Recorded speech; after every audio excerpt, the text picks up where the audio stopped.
પ્રકરણ 6 ત્રિકોણ। આ પ્રકરણમાંથી બોર્ડની પરીક્ષાની અંદર કુલ 6 માર્ક્સનું પૂછાશે। તેની અંદર 2 માર્ક્સનો એક દાખલો આવશે, 2 માર્ક્સનો એક દાખલો, અને એક દાખલો છે એ 4 માર્ક્સમાં આવશે, એટલે કે મોટો પ્રશ્ન છે। આમ કુલ 2 પ્રશ્ન પૂછાશે અને કુલ માર્ક્સ હશે 6।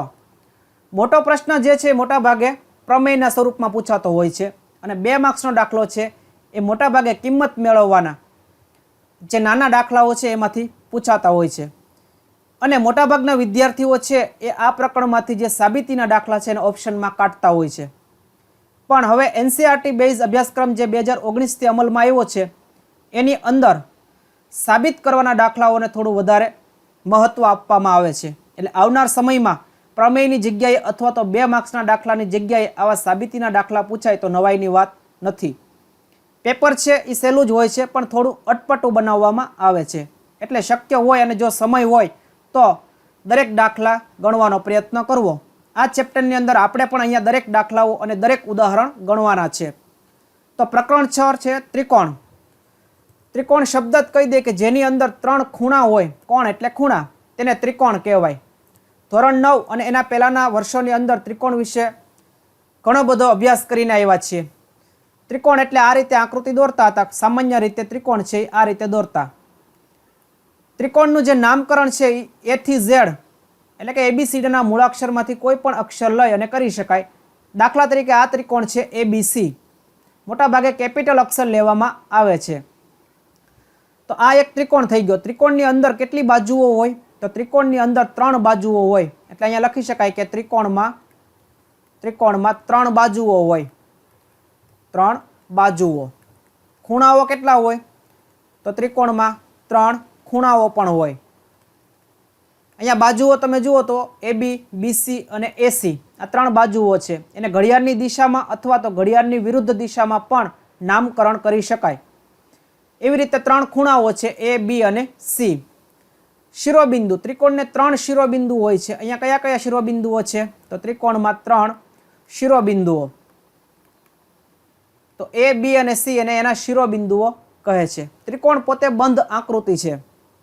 ત્રિકોણ એ બંધ આકૃતિ છે અને સમતલનું કેટલા ભાગમાં વિભાજન કરે? તો આપણે જાણીએ છીએ કે જો આ રીતે કોઈ એક સમતલ લેવામાં આવે, દાખલા તરીકે આ એક સમતલ છે અને સમતલનું નામ આપી દઈએ આલ્ફા, તો આલ્ફા સમતલનું ત્રિકોણ એબીસી કેટલા ભાગમાં વિભાજન કરે? તો કુલ 3 ભાગમાં વિભાજન કરશે। એક ત્રિકોણની બહારનો ભાગ, બીજો ત્રિકોણની અંદરનો ભાગ અને એક પોતે ત્રિકોણ, આમ કુલ 3 ભાગમાં વિભાજન કરે। આ બહુ સરળ બાબત છે અને આપણે જાણીએ છીએ। આગળ જોઈએ ત્રિકોણના પ્રકારો।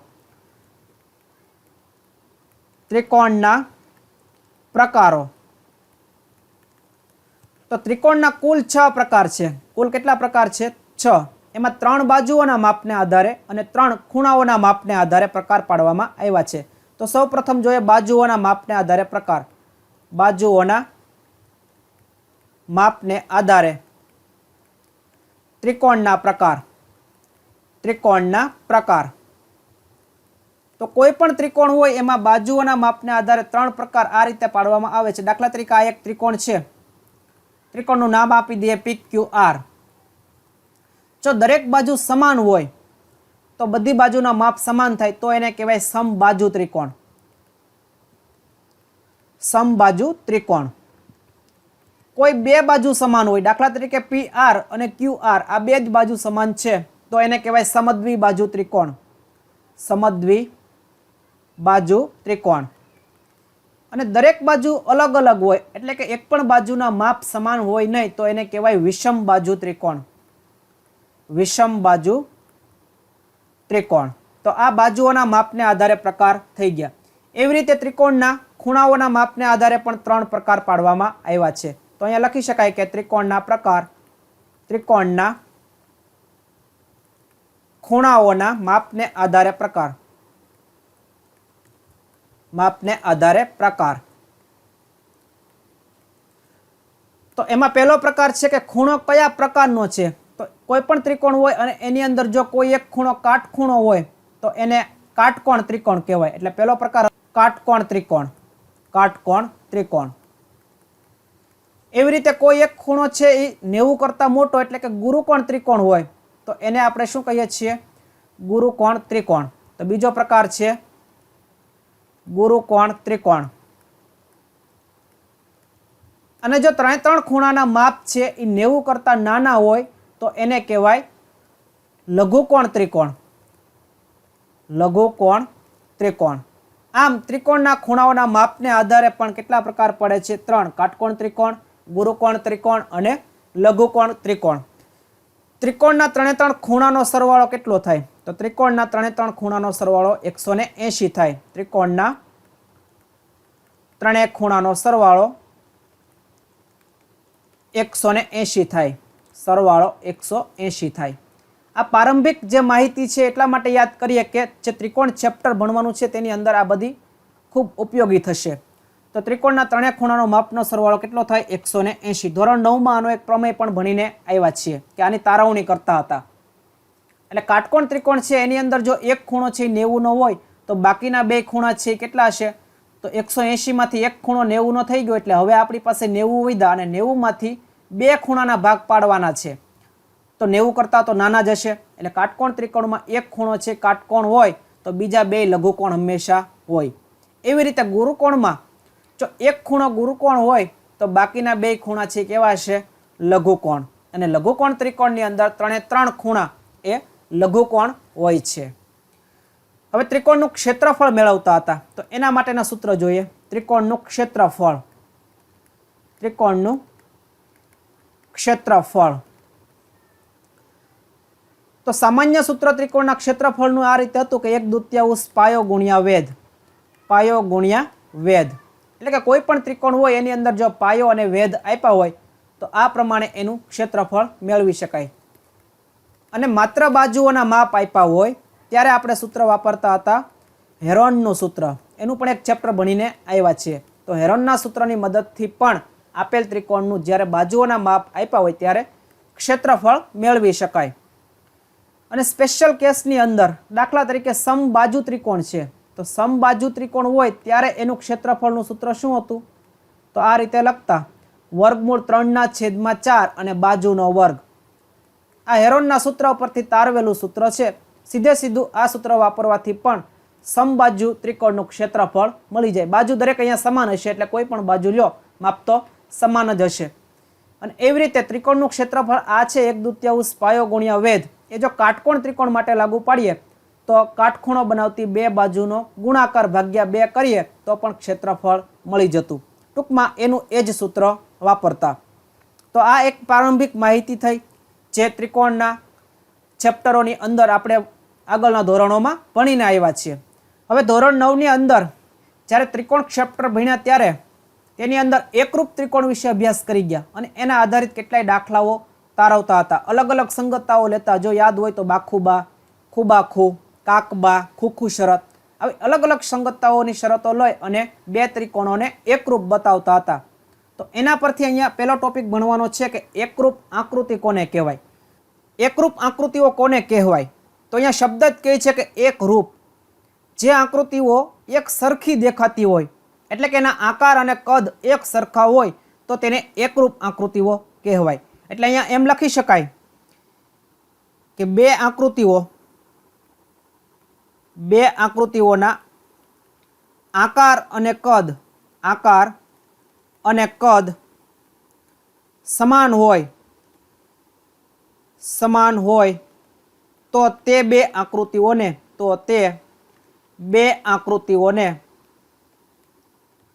એકરૂપ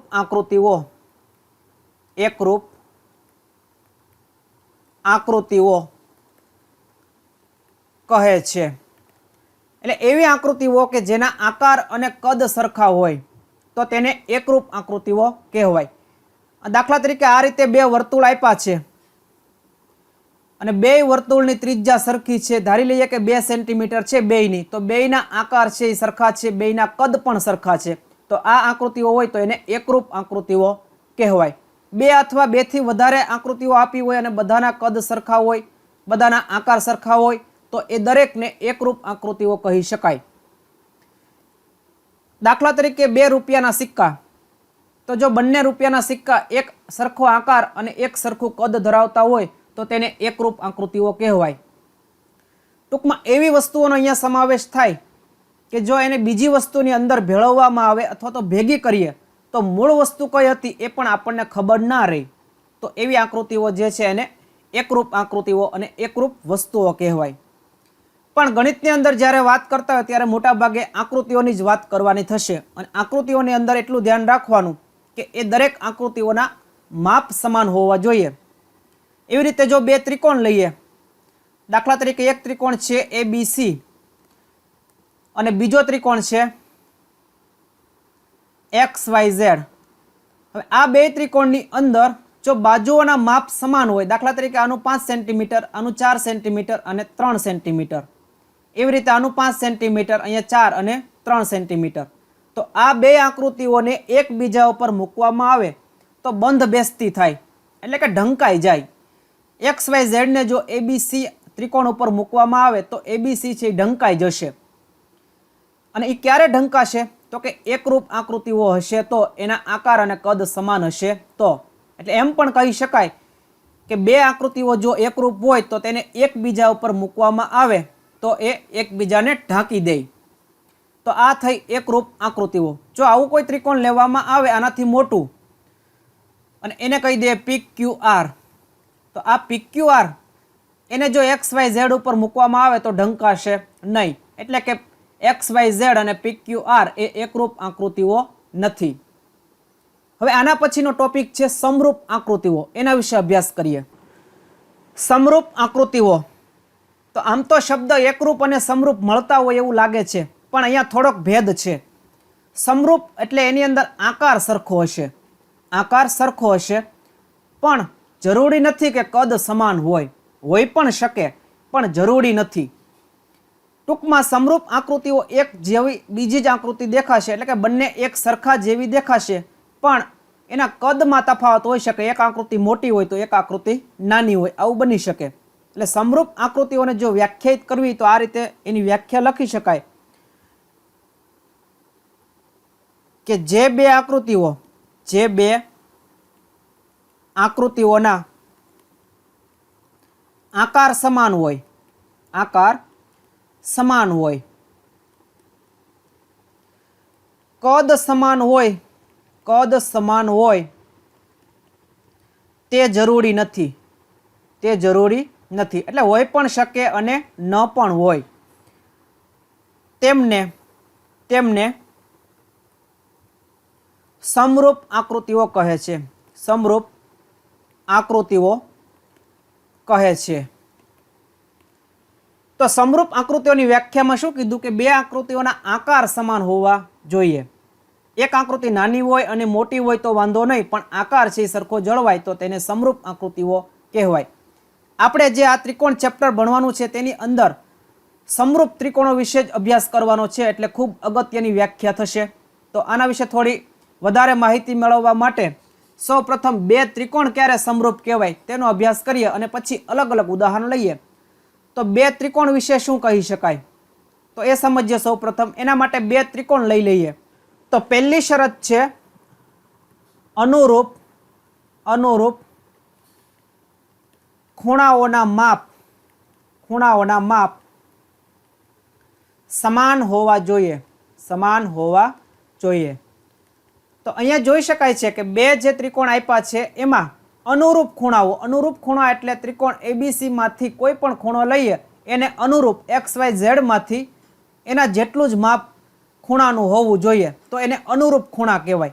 દાખલા તરીકે હું A બરાબર લઉં કે ખૂણો A બરાબર જે 60 માપ છે એવું XYZ માં કોનું છે તો Y નું છે, એટલે અહીંયા A બરાબર Y લખી શકાય. એવી રીતે B બરાબર કોણ લખી શકાશે તો B બરાબર 70 માપ ધરાવતો ખૂણો Z છે, એટલે B બરાબર Z, તથા C જેટલું જ માપ છે X નું. તો આમ આ અનુરૂપ ખૂણાઓ થઈ ગયા અને અહીંયા જોઈ શકાય છે કે અનુરૂપ ખૂણાઓના માપ એ સમાન થઈ ગયા. એટલે આના પરથી સંગતતા લખી શકાય, જેમ ધોરણ 9 ની અંદર લખતા હતા કે બે ત્રિકોણો એકરૂપ છે તો કઈ સંગતતા એકરૂપતા થશે, એમ અહીંયા ખૂણાઓના માપ સમાન છે તો માપને આધારે સંગતતા લખવી તો આમ લખી શકીએ ABC સંગત થશે YZX. તો આ સંગતતાને અનુરૂપ ખૂણાઓના માપ સમાન છે. A જેટલું જ Y નું માપ છે, B જેટલું Z નું અને C જેટલું X નું. જો પહેલી શરતનું પાલન થઈ જાય કે અનુરૂપ ખૂણાઓના માપ સમાન હોય તો બીજી શરત ચેક કરવાની, અને બીજી શરત છે આ પ્રમાણે છે કે અનુરૂપ બાજુઓનો ગુણોત્તર સમાન હોવો જોઈએ. હવે અનુરૂપ બાજુઓ એટલે કઈ, તો જે પ્રમાણે ખૂણા મળ્યા એ પ્રમાણે બાજુઓ લેવાની અને એનો ગુણોત્તર સમાન આવી જાય તો બીજી શરતનું પણ પાલન થાય એમ કહી શકાય. તો આ ત્રિકોણો માટે આપણે ચેક કરી લઈએ. તો અહીંયા પહેલા ત્રિકોણની અંદર AB બાજુ લઈએ એટલે કે A અને B. તો આમ લખી શકાય AB અને એના જેવી જ બાજુ XYZ ની અંદર કઈ આવશે, તો આ સંગતતા ઉપરથી ખબર પડશે કે Y અને Z આવે તો અહીંયા લખવાનું YZ. તો AB નું માપ કેટલું છે 10 સેન્ટીમીટર. આકૃતિમાં AB નું માપ છે 10 સેન્ટીમીટર અને YZ નું માપ કેટલું છે 5 સેન્ટીમીટર. તો 10/5 એટલે કેટલા આવશે 2. એવી રીતે બીજી બાજુનો ગુણોત્તર લઈએ તો BC ના છેદમાં શું લખી શકાય સંગતતા ઉપરથી ZX. એટલે અહીંયા લખાય BC ના છેદમાં ZX. BC નું માપ કેટલું છે 12 સેન્ટીમીટર. ZX નું માપ છે 6 સેન્ટીમીટર. તો 12/6 એટલે જવાબ આવશે 2. અને એવી રીતે ત્રીજી બાજુ બાકી રહી છે CA એટલે કે AC ના છેદમાં XY. અને એનું માપ છે કેટલું છે, તો AC નું માપ છે 14 સેન્ટીમીટર અને XY નું માપ તો 7 સેન્ટીમીટર. એટલે 14/7 જવાબ આવશે 2. તો અહીંયા જોઈ શકાય છે કે અનુરૂપ બાજુઓનો ગુણોત્તર છે એ પણ કેવો આવ્યો, દરેક જગ્યાએ સમાન આવ્યો. અહીંયા દરેક જગ્યાએ એટલે કે 3 ગુણોત્તર સમાન આવવા જોઈએ તો જ એને ગુણોત્તર સમાન કહી શકાય. તો જોઈ શકાય છે કે બંને શરતનું પાલન થાય એટલા માટે આપેલા બે ત્રિકોણો છે એ સમરૂપ ત્રિકોણો છે. એટલે એમ લખી શકાય કે અહીં AB ના છેદમાં YZ બરાબર BC ના છેદમાં ZX બરાબર AC ના છેદમાં XY હોવાથી બરાબર 2 હોવાથી બે શરતનું પાલન થઈ ગયું. એટલે અહીંયા લખી શકાય કે ત્રિકોણ, કયા ત્રિકોણો સમરૂપ થાય, તો પહેલી આકૃતિમાં ABC સમરૂપનું નિશાન છે આ રીતે સમરૂપ થશે YZX. એટલે અહીંયા લખી શકાય ત્રિકોણ YZX. તો બે ત્રિકોણો સમરૂપ છે કે નહીં તે ચેક કરવા માટેની આ બે શરત છે. ખાસ યાદ રાખવી, આપણે આખા ચેપ્ટરમાં આનો જ અભ્યાસ કરવાનો છે કે ત્રિકોણો સમરૂપ છે કે નથી, અને હોય તો સાબિતીના દાખલા છે આગળ ગણવાના છે. તો ફરીવાર પહેલા સૌપ્રથમ શું કરવાનું, તો બધા ખૂણાઓ જોવાના, અનુરૂપ ખૂણા સરખા થઈ જાય તો પછી બાજુનો ગુણોત્તર લેવાનો.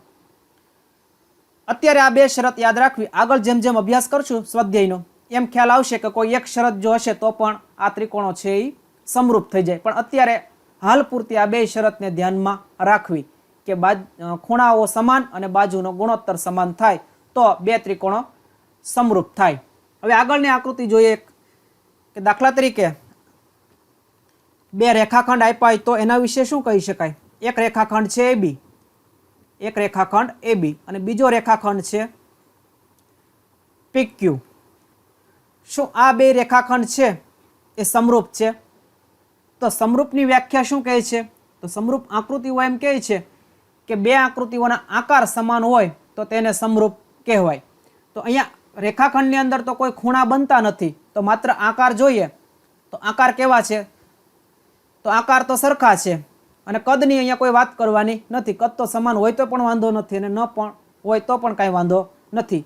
તો અહીંયા એમ લખી શકાય કે બે રેખાખંડના આકાર સરખા હોવાથી રેખાખંડ હોય એ હંમેશા કેવા હોય, સમરૂપ હોય. એટલે એમ લખી શકીએ કે બે રેખાખંડ હંમેશા સમરૂપ હોય. ખાસ યાદ રાખવું કે બે રેખાખંડ હંમેશા સમરૂપ હોય. એવી રીતે બે વર્તુળ આપ્યા તો દાખલા તરીકે આ બે વર્તુળ આપ્યા છે. એક વર્તુળ છે 3 સેન્ટીમીટર ત્રિજ્યાવાળું અને બીજું વર્તુળ છે 5 સેન્ટીમીટર ત્રિજ્યાવાળું. શું બે વર્તુળ સમરૂપ છે? તો અહીંયા પણ ખૂણા બનતા નથી, માત્ર આકાર આપ્યા છે અને આકાર સમાન છે બંને વર્તુળના. એટલે વર્તુળ પણ હંમેશા કેવા હોય, સમરૂપ હોય. એટલે એ પણ બાબતને યાદ રાખવી કે બે વર્તુળ હંમેશા સમરૂપ હોય. હંમેશા સમરૂપ હોય. વર્તુળ નાના મોટા હોઈ શકે પણ આકાર સરખો હોય એટલે હંમેશા કેવા હોય? સમરૂપ હોય. હા, એકરૂપ ન હોય, ખાસ ધ્યાન રાખજો. એકરૂપ માટે જરૂરી છે કે બેયની ત્રિજ્યા સરખી હોવી જોઈએ. એટલે સમરૂપ હશે પણ એકરૂપ હશે નહીં, અને હોઈ પણ શકે પણ એના માટેની શરત એટલી છે કે ત્રિજ્યા સરખી હોવી જોઈએ. તો અહીંયા ત્રિજ્યા સરખી નથી એટલે સમરૂપ છે એમ કહી શકાય, એકરૂપ નથી. હવે આમ કોઈ આકૃતિ આપી હોય ચતુષ્કોણની અંદર ચોરસ બે આપ્યા હોય તો ચોરસ વિશે પણ આપણે ધોરણ 9 માં અભ્યાસ કરી ગયા કે ચોરસ કોને કહેવાય. તો જે ચતુષ્કોણની અંદર ખૂણા હોય એ કાટખૂણા હોય અને બાજુઓના માપ સમાન હોય તેને ચોરસ કહેવાય. તો આ બે ચોરસ આપ્યા છે, ABCD અને XYZW. શું આ બે ચોરસ એ સમરૂપ છે? તો સમરૂપ થવા માટે અહીંયા ખૂણા આપ્યા છે એટલે ફરીવાર જે આપણે ત્રિકોણમાં વાત કરીએ ત્રિકોણની વાત અહીંયા કરવી પડે. તો કઈ કઈ ત્રિકોણની અંદર કન્ડિશન હતી? તો ખૂણાઓ સમાન હોવા જોઈએ, ખૂણાના માપ સમાન, અને ગુણોત્તર કેવો હોવો જોઈએ? સમાન હોવો જોઈએ. તો અહીંયા જોઈ શકાય છે કે ખૂણા છે એ સમાન છે, કારણ કે ચોરસ હોવાથી ખૂણા તો હંમેશા 90 ના જ હોય એટલે ખૂણા સરખા થઈ ગયા. એટલે પહેલી જે કન્ડિશન છે ખૂણા સમાન, એનું પાલન થઈ ગયું. હવે બાજુઓનો ગુણોત્તર, તો ચોરસની અંદર દરેક બાજુના માપ સમાન હોય. દાખલા તરીકે આનું 3 માપ હોય તો બધાનું કેટલું હોય? 3 જ હોય. આની અંદર ધારી લઈએ કે આ ચોરસમાં બાજુનું માપ 4 સેન્ટીમીટર છે તો દરેક જગ્યાએ કેટલું હોય? 4 જ હોય, કારણ કે દરેક બાજુના માપ તો હંમેશા સમાન હોય. હવે ગુણોત્તર લઈએ તો શું મળે? તો બે ચોરસનો ગુણોત્તર લઈએ કોઈ પણ બાજુનો તો 3/4 જ આવે. 3/4 જ આવશે, કારણ કે દરેક બાજુના માપ તો સરખા છે એટલે અહીંયા ગુણોત્તર પણ કેવો થાય? હંમેશા સરખો થાય. તો ચોરસ હોય તો ખૂણા તો આપમેળે સરખા થઈ જાય અને ગુણોત્તર પણ આપમેળે કેવો થઈ જાય? સરખો થઈ જાય. તો આના પરથી એમ લખી શકાય કે બે ચોરસ હંમેશા સમરૂપ હોય. હંમેશા સમરૂપ હોય. બધા ચતુષ્કોણને લાગુ ન પાડી શકાય પણ બે ચોરસ હોય તો બે ચોરસ તો હંમેશા કેવા હોય? સમરૂપ જ હોય. આગળ જોઈએ, બે સમબાજુ ત્રિકોણ આપ્યા છે. દાખલા તરીકે આ રીતે એક ત્રિકોણ છે ABC અને બીજો ત્રિકોણ છે PQR. બે ત્રિકોણો છે એ સમબાજુ છે. સમબાજુ એટલે દરેક બાજુના માપ સમાન હોય. દાખલા તરીકે આ 3 સેન્ટીમીટરના છે અને 4 સેન્ટીમીટરના છે. શું બે સમબાજુ ત્રિકોણ હોય હંમેશા સમરૂપ હોય? તો સમબાજુ ત્રિકોણ છે અને ત્રિકોણની અંદર બે કન્ડિશન જોવી પડે. તો પહેલી કન્ડિશન છે કે ખૂણા સમાન હોય. તો ખૂણાનું માપ કેટલું હશે અહીંયા? તો આપણે ધોરણ 9 ની અંદર એક પ્રમેય ભણી ગયા કે સરખી બાજુની સામેના ખૂણા સરખા અથવા તો સરખા ખૂણાની સામેની બાજુઓ સરખી હોય. તો અહીંયા બાજુઓ સરખી છે એટલે મતલબ કે 3 ખૂણા હોય કેવા હોય? સરખા હોય. અને સરખા ખૂણા 3 આપવા હોય તો 180 ને 3 વડે ભાગવું પડે, કારણ કે ત્રિકોણના 3 ખૂણાનો સરવાળો 180. સરખા માપ આપવા વડે અને 3 વડે ભાગાકાર કરીએ તો 60 જવાબ આવે. એનો મતલબ કે દરેક ખૂણાનું માપ કેટલું હશે બે ત્રિકોણમાં? 60. તો ખૂણા તો આપમેળે સરખા થઈ ગયા એટલે પહેલી શરતનું પાલન થઈ ગયું. બીજી શરત, અનુરૂપ બાજુઓનો ગુણોત્તર સમાન હોય તો બાજુઓના માપ પણ અહીંયા કેવા હશે? તો આખા ત્રિકોણમાં સરખા જ હશે, કારણ કે સમબાજુ છે. તો ગુણોત્તર પણ અહીંયા સરખો થશે. દાખલા તરીકે પહેલો ગુણોત્તર લઈએ તો 3/4. એવી રીતે BC/QR લઈએ તો એ પણ કેટલો આવે? 3/4. અને AC/PR તો એ પણ 3/4. આમ ગુણોત્તર પણ દર વખતે સમાન મળશે. એટલે એમ કહી શકાય કે બે સમબાજુ ત્રિકોણ હોય એ પણ હંમેશા કેવા હોય? સમરૂપ હોય. એટલે અહીંયા લખવું પડે કે બે સમબાજુ ત્રિકોણ હંમેશા સમરૂપ હોય. હંમેશા સમરૂપ હોય. હવે જો આગળ પંચકોણ અથવા તો ષષ્ઠકોણ, સપ્તકોણ આવી રીતે વધારે ખૂણાને આકૃતિઓ આપી હોય અને પ્રશ્ન પૂછ્યો હોય કે બે આકૃતિઓ સમરૂપ છે કે નહીં, તો શું કરશું? તો જેટલા પણ ખૂણા હોય ત્યારે આ બે કન્ડિશનનું પાલન થાય કે નહીં તે ચેક કરવાનું. દાખલા તરીકે બે પંચકોણ આપ્યા હોય અને એમ પૂછે કે એ બંને સમરૂપ છે કે નહીં, તો પહેલી શરત એ જોવાની કે એના અનુરૂપ ખૂણાના માપ સમાન થાય છે. જો 5 ખૂણા બે આકૃતિની અંદર સમાન થતા હોય તો બાજુનો ગુણોત્તર લેવાનો, એ પણ સમાન થાય તો એ બે પંચકોણ છે એને समरूप कहेवाय, नहीतर कही शकाय नहीं। सप्तकोण होय, अष्टकोण होय, दरेकमां आ बे कंडीशन हमेशा चेक करवानी। तो आना परथी एटलो ख्याल आवी गयो के त्रिकोण होय अथवा तो एनथी वधारे ज्यारे खूणा बनता होय त्यारे आपणे आ बे कंडीशन चेक करशुं। जो कि त्रिकोणमां आगळ जता मात्र एक कंडीशन पालन करशुं तो पण एक छे आपमेले साबित थई जशे। એટલે કે જો ખૂણા સમાન હશે તો બાજુઓના માપનો ગુણોત્તર છે એ આપમેળે સમાન થતો હશે એવા પ્રમેયો ભણશું। એટલે એટલું યાદ રાખવું કે ચતુષ્કોણ હોય, 4 ખૂણા હોય, 5 ખૂણા હોય, 6 ખૂણા કે ગમે એટલા ખૂણા હોય ત્યારે બે કન્ડિશન ચેક કરવી પડે। ત્રિકોણમાં માત્ર એક કરશું તો પણ વાંધો નથી। અને જો ત્રિકોણ કરતાં કોઈ નાની આકૃતિ હોય એટલે કે ખૂણા બનતા ન હોય એવી આકૃતિ હોય, દાખલા તરીકે રેખાખંડ, તો રેખાખંડ હંમેશા સમરૂપ। एवी रीते वर्तुळ हशे तो दरेक वर्तुळ छे पण बधा केवा होय, हमेशा समरूप होय। चौरस हमेशा समरूप थाय, समबाजु त्रिकोण हमेशा समरूप थाय। तो एकरूप अने समरूप विषे आटलुं समज्या पछी एम लखाण करी शकीए, एकरूप आकृतिओ हमेशा हमेशा समरूप होय, पण दरेक समरूप आकृतिओ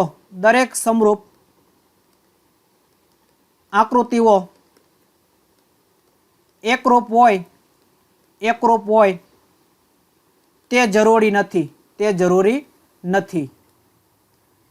एटले के एकरूप आकृतिओ हशे तो ए तो समरूप आकृतिओ थई ज जशे, ए हमेशा थशे। पण दरेक समरूप आकृतिओ होय ए एकरूप होय एवुं जरूरी नहीं। दाखला तरीके आ रीते बे एकरूप आकृतिओ आपवामां आवी होय, आ बे त्रिकोणो छे ए एकरूप छे एवुं धारी लईए तो एकरूप होय तो समरूप तो थई ज जशे, कारण के दरेक खूणाना माप समान हशे अने बाजुओना माप पण समान होय तो पछी एनो गुणोत्तर लईए तो ए पण समान मळे। एटले एकरूप आकृतिओ होय तो ए समरूप तो साबित थई जशे।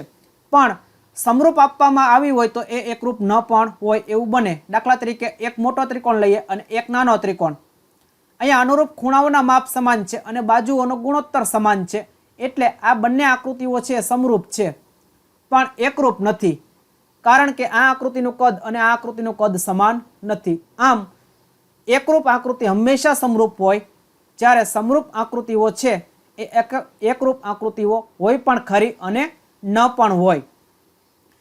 एक बीजी अगत्यनी नोंध छे ए पण आपणे याद राखवानी छे के दाखला तरीके बे एकरूप आकृति आ रीते आपवामां आवी छे। एक आकृति छे आ त्रिकोण कही दीए 1 नंबरनो अने ए ज रीते बीजी एकरूप आकृति आपवामां आवी छे त्रिकोण 2 नंबरनी। 1 अने 2 ए बंने एकरूप छे अने आ बीजा नंबरनो जे त्रिकोण छे एने एकरूप आकृतिमां बताव्या प्रमाणे एक त्रीजो त्रिकोण आपवामां आव्यो छे। तो 1 अने 2 एकरूप आपवामां आव्या छे अने ए ज रीते 2 अने 3 ने एकरूप बताववामां आव्या होय तो 1 अने 3 छे ए बंने पण एकरूप थशे। एटले के टूंकमां जो 1 बराबर 2 होय अने 2 बराबर 3 होय तो आनो मतलब एवो थाय के 1 बराबर 3 लखी शकाय। आम पहली आकृति छे त्रीजी आकृतिने एकरूप थई जशे। अने आ ज रीते समरूपनी अंदर दाखला तरीके आ एक त्रिकोण छे अने आ त्रिकोण छे ए 2 नंबरना त्रिकोणने समरूप छे अने 2 नंबरनो त्रिकोण छे ए 3 नंबरना त्रिकोणने समरूप छे। तो आना परथी सीधे सीधुं एम कही शकीए के 1 नंबरनो त्रिकोण छे ए 3 नंबरना त्रिकोणने पण समरूप थशे। तो आ रीते सरखामणी करीने जे आपणे सीधे सीधुं कही शकीए छीए के 1 नंबरनो त्रिकोण छे 3 नंबरना त्रिकोणने एकरूप अने ए ज रीते 1 नंबरनो त्रिकोण छे ए 3 नंबरना त्रिकोणने समरूप छे, एने परम्परितानो गुणधर्म कहेवाय। हवे अहींया त्रिकोण 1 अने त्रिकोण 3 छे ए बंने समरूप साबित थई गया। हवे अहींया खूणाओना माप के बाजुओना गुणोत्तर लेवानी जरूर नथी। मात्र अने मात्र जो आपणे एम कीधुं के एक आकृति बीजी आकृतिने समरूप अने बीजी आकृति त्रीजी आकृतिने समरूप छे तो सीधे सीधुं एनी परथी लखाण थाय के पहली अने त्रीजा नंबरनी आकृति समरूप छे अने आने कहेवाय परम्परितानो गुणधर्म। परम्परितानो गुणधर्म। तो आ गुणधर्म छे ए खूब अगत्यनो छे अने आगळ आ गुणधर्मनो आपणे उपयोग करवानो छे। हवे आ जे समजण मेळवी छे एनो उपयोग करी अने स्वाध्याय 6.1 ना दाखलाओ छे एने गणीए। स्वाध्याय 6.1 एमां पहेलो प्रश्न, कौंसमां आपेला शब्दो पैकी साचा शब्दोनो उपयोग करी अने खाली जग्या पूरो। પહેલો પ્રશ્ન છે, બધા જ વર્તુળો છે એ ખાલી જગ્યા છે, એકરૂપ કે સમરૂપ? તો બધા જ વર્તુળો હોય હંમેશા કેવા હોય? તો એ સમરૂપ હોય, જરૂરી નથી કે એકરૂપ હોય. જો બધાની ત્રિજ્યા સરખી હોય તો એકરૂપ થાય, પણ એવું અહીંયા કાંઈ કીધું નથી. એટલે બધા વર્તુળો હોય હંમેશા સમરૂપ હોય. આપણે સમજૂતીમાં પણ જોઈ ગયા. બીજી ખાલી જગ્યા, બધા જ ચોરસો ખાલી જગ્યા છે, સમરૂપ કે એકરૂપ? તો બધા ચોરસો હોય હંમેશા સમરૂપ હોય, કારણ કે ચોરસની અંદર ખૂણા હોય એ તો 90ના જ હોય અને બાજુ હોય દરેકની સરખી હોય, એટલે ગુણોત્તર પણ સમાન મળી જાય, એટલે સમરૂપ થાય. દર વખતે એકરૂપ થાય જરૂરી નથી, કારણ કે એકરૂપ ક્યારે થશે? તો કે દરેક ચોરસ આપ્યા હોય એના બાજુઓના માપ સમાન હોય તો એકરૂપ થાય, પણ એવી અહીંયા કોઈ વાત કરવામાં આવી નથી. ત્રીજી ખાલી જગ્યા, બધા ખાલી જગ્યા ત્રિકોણો સમરૂપ છે, સમદ્વી બાજુ કે સમબાજુ? તો સમરૂપ થવા માટે ખૂણાઓ સમાન થવા જોઈએ અને બાજુઓનો ગુણોત્તર છે સમાન થવો જોઈએ. તો સમદ્વી બાજુની અંદર બાજુનો ગુણોત્તર સમાન થાય નહીં, અને એવી રીતે ખૂણા પર સમાન ન થાય. જ્યારે સમબાજુમાં દરેક ખૂણા સરખા હોય અને બાજુનો ગુણોત્તર પણ સમાન થઈ જાય, એટલે દરેક સમબાજુ ત્રિકોણો એ હંમેશા સમરૂપ હોય. ચોથી ખાલી જગ્યા, જો બે બહુકોણના અનુરૂપ ખૂણાઓ ખાલી જગ્યા હોય અને તેમની અનુરૂપ બાજુઓ ખાલી જગ્યા હોય, તો સમાન સંખ્યાની બાજુઓ વાળા બે બહુકોણો છે એ સમરૂપ છે. બહુકોણો એટલે કે 3 અથવા તો 4 ખૂણા 5 ખૂણા ધરાવતી કોઈ આકૃતિ હોય તો એને સમરૂપ ક્યારે કહેવાય? તો આપણે સમજૂતીમાં જોઈ ગયા કે ગમે તેટલા ખૂણા હોય પણ બે કન્ડિશનનું પાલન થવું જોઈએ, કે ખૂણાઓના માપ સમાન અને બાજુનો ગુણોત્તર છે કેવો હોવો જોઈએ? સમપ્રમાણમાં, એટલે કે સરખો હોવો જોઈએ. તો એ બે બહુકોણોને સમરૂપ કહેવાય. એટલે પહેલી ખાલી જગ્યામાં આવશે સમાન, અહીંયા આવશે સમાન હોવા જોઈએ ખૂણાના માપ, અને બાજુનો ગુણોત્તર છે કેવો હોવો જોઈએ? સમપ્રમાણમાં. પ્રશ્ન 2, નીચેની જોડીઓના બે જુદા જુદા ઉદાહરણ આપો. સમરૂપ આકૃતિઓના બે ઉદાહરણ આપવાના છે અને સમરૂપ ન હોય તેવી આકૃતિઓના બે ઉદાહરણ આપવાના છે. તો સૌપ્રથમ સમરૂપ આકૃતિઓ કે જે હંમેશા સમરૂપ હોવી જોઈએ, તો એવા કયા કયા ઉદાહરણ છે? તો સમજૂતીમાં જોઈ ગયા છે કે કોઈ પણ બે રેખાખંડ હોય એ હંમેશા સમરૂપ હોય. એટલે અહીંયા લખી શકાય કે કોઈ પણ બે રેખાખંડ એ હંમેશા સમરૂપ હોય. ત્યાર પછી જોયું તું બે વર્તુળો, બે વર્તુળ. તો વર્તુળ તમે કોઈ પણ લ્યો એ હંમેશા સમરૂપ જ હોય, કારણ કે બંનેનો આકાર છે ગોળ હોય, આકાર સરખો હોય, કદ સાથે તો સમરૂપમાં કોઈ મહત્વ નથી. એટલે બે વર્તુળ હોય હંમેશા સમરૂપ હોય. એવી રીતે બે ચોરસ, તો બે ચોરસ પણ હંમેશા સમરૂપ હોય, કારણ કે ખૂણાઓ 90ના હોય એટલે ખૂણા સમાન થઈ જાય અને બાજુઓ સરખી હોય એટલે ગુણોત્તર પણ સમાન મળી જાય. એવી રીતે આપણે એક ઉદાહરણ લીધું હતું બે સમબાજુ ત્રિકોણ. તો બે સમબાજુ ત્રિકોણ હોય એના ગુણોત્તર પણ હંમેશા સમાન અને ખૂણાઓ પણ સમાન હોય, એટલે એને પણ સમરૂપ કહેવાય. તો આમ અલગ અલગ ઉદાહરણો આપી શકાય. હવે અહીંયા કીધું છે કે સમરૂપ ન હોય તેવી આકૃતિઓ, તો એવી બાબત અહીંયા કહેવાની છે કે એ ક્યારેય સમરૂપ થાય જ નહીં. તો એમ લખી શકાય કે કાટકોણ ત્રિકોણ અને લઘુકોણ ત્રિકોણ. હવે કાટકોણ ત્રિકોણ હોય તો એની અંદર એક ખૂણો 90નો હોય, જ્યારે લઘુકોણ ત્રિકોણમાં એક પણ ખૂણો 90નો હોય નહીં. એટલે ખૂણા સરખા થાય નહીં, અને ખૂણા સરખા ન થાય તો પહેલી શરતનું પાલન જ ન થાય કે ખૂણા સમાન હોવા જોઈએ. એટલે આ ક્યારેય સમરૂપ થઈ શકે નહીં. અને બીજી શરત એટલે કે બીજું ઉદાહરણ, ગુરુકોણ ત્રિકોણ અને લઘુકોણ ત્રિકોણ. તો ગુરુકોણ ત્રિકોણ અને લઘુકોણ ત્રિકોણ હોય એ પણ ક્યારેય સમરૂપ થાય નહીં, કારણ કે આમાં એક ખૂણો છે 90 કરતાં મોટો હોય, જ્યારે આમાં એક પણ ખૂણાનું માપ 90 કરતાં વધારે ક્યારેય હોય નહીં, એટલે ખૂણા સરખા થશે નહીં. એવી રીતે સમદ્વિબાજુ ત્રિકોણ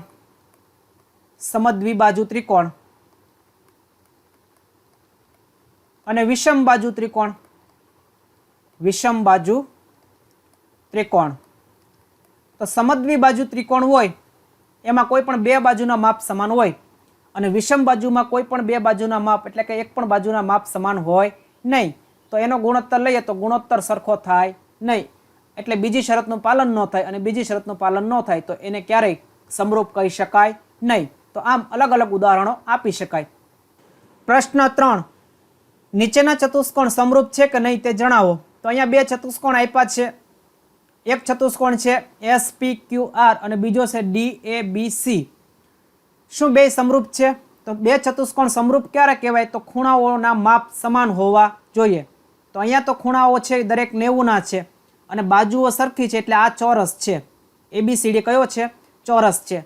જ્યારે આ છે એમાં ખૂણાના માપ કાંઈ કીધા નથી. અહીંયા ખૂણા છે 90ના હોય એવું કાંઈ અહીંયા કહેવામાં આવ્યું નથી. એટલે ખૂણા સરખા નથી અને ખૂણા સરખા ન હોય તો એ બે આકૃતિને ક્યારેય સમરૂપ કહી શકાય નહીં. તો અહીંયા લખી શકાય કે બંને આકૃતિઓ છે એ સમરૂપ નથી, કારણ કે પહેલી શરતનું પાલન જ નથી થતું. તો એમ લખી શકાય કે ના, બે આકૃતિ છે એ સમરૂપ નથી, કારણ કે ખૂણાઓના માપ સમાન નથી. ખૂણાઓના માપ સમાન નથી એ શરતનું પાલન થતું નથી, એટલા માટે બે ચતુષ્કોણ છે એ સમરૂપ નથી. બાજુનો ગુણોત્તર લઈએ તો સમાન થાય છે, પણ બે શરતનું પાલન થવું જોઈએ, એમાં પહેલી શરતનું પાલન થતું જ નથી એટલે બીજી શરત કરવાનો કોઈ પ્રશ્ન નથી. એટલે સીધું લખવાનું કે બે આકૃતિઓ છે એ સમરૂપ નથી, કારણ કે ખૂણાઓના માપ સમાન નથી. વિદ્યાર્થી મિત્રો, દરેક પ્રકરણના સ્વાધ્યાયના દાખલાની ગણતરી, બધા જ ઉદાહરણની ગણતરી તથા સમજૂતી, દરેક પ્રકરણની યુનિટ ટેસ્ટ જવાબો સાથે, બોર્ડની પરીક્ષાને અનુરૂપ પ્રેક્ટિસ પ્રશ્નપત્રો, દરેક પ્રકરણના વધારાના દાખલા, ઉપરોક્ત દરેક યુટ્યુબ વિડીયોની લિંક માટે અમારી વેબસાઇટ www.gujaratimaths.com ની મુલાકાત લો. Thank you.